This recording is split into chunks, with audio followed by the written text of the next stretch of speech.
Salut, je suis Anne-Marie Ruiz et je vais parler du roman Les Contes de Monte Cristo. Et je voudrais commencer par décrire les personnages principaux. Le nom Edmond Dantès, qui est un jeune capitaine d'un navire pharaon au Marseille. Le chapitre 2 décrit d'une certaine manière quand il étudiant Dante, par exemple, indique qu'il fréquente un regard intelligent et franc, un beau visage, un air sérieux. Et je peux dire aussi que Dante, c'est un personnage apprécié par ses patrons et amoureux de son père et de son petit ami Mercedes, qui il envisage d'épouser.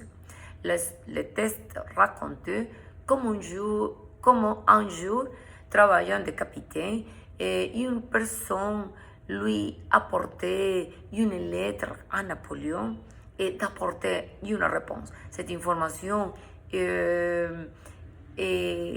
connue de ses ennemis et il décidait d'énoncer de manière anonyme.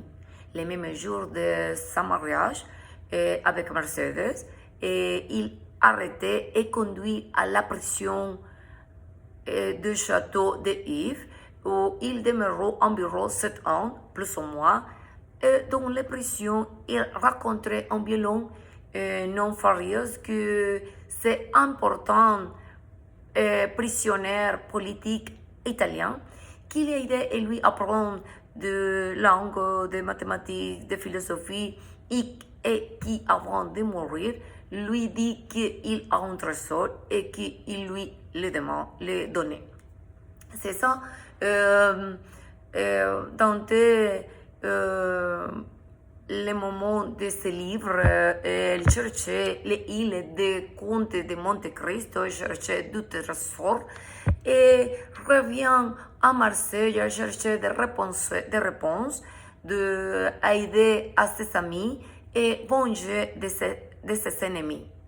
C'est ça m'a réfléchi que ce texte représente comment les relations humaines et les émotions peuvent nuire à la vie des autres personnes, comme le pouvoir de la résilience permet de sortir des moments difficiles en rendant à la personne plus forte. C'est tout.